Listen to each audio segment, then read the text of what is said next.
If you are watching this right now, stop scrolling and take a breath. You know why you are here. Someone has been busy, dragging your name through the mud while you've been busy, trying to keep your peace.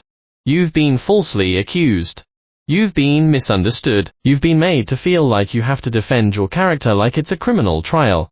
But here's the Wenjuan June truth. Your silence isn't a sign of weakness, it's a legal maneuver in the court of heaven. Stop trying to win an argument with someone who is already losing to God. While you are rehearsing your defense, God is already preparing the verdict. Here are 5 things God says about defending yourself against false accusations that will change how you sleep tonight. 1. Your silence is your sword. Most people think they need to scream to be heard. But in the Bible, when Joseph was falsely accused by Potiphar's wife, he didn't stay and argue. He left his coat and got out. He let the prison walls hold his body while God held his reputation. God doesn't need your receipts. He doesn't need your screenshots or your voice memos. He sees the heart.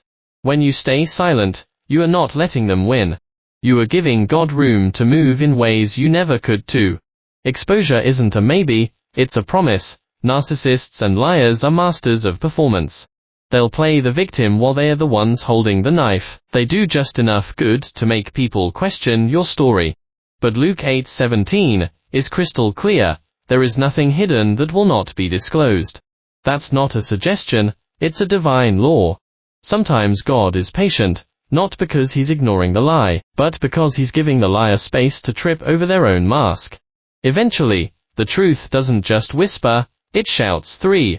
God resists the proud. He's your opponent's opponent. When someone attacks you with lies, they aren't just fighting you, they are picking a fight with God. James 4:6 says God actively resists the proud. You don't have to match their manipulation or their ego. Why? Because God has already become their opposition.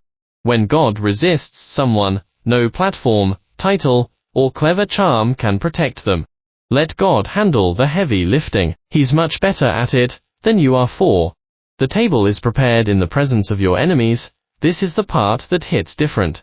God doesn't remove your enemies to make you comfortable. He keeps them watching to make them witnesses. Psalm 23:5 says he prepares a table before you in the presence of your enemies. That means the very people who tried to silence you will have front row seats to your redemption. They'll watch God honor you while they are still trying to figure out why their lies didn't stick. Your rise will be so loud you won't have to say a single word. 5. What was meant for evil, God manages for impact. The lies were meant to destroy you. The accusations were meant to break your spirit. But God is the master of reversals. Look at Joseph again. Years later, he looked at the people who betrayed him and said, "You intended to harm me, but God intended it for good." God is using this fire to refine you, not consume you. He's training your heart for compassion and your hands for battle. Your identity is still intact. Your calling hasn't expired. Wenjuan Jun's final word: you weren't placed in this battle because you were expendable, you were placed there because you were equipped. You are the light in a dark room. Stop wasting your energy on people who are committed to misunderstanding you. If you believe God is your defender today, type "My case is closed" in the comments. Hit that like button, subscribe, and stop explaining yourself to people who don't deserve your voice.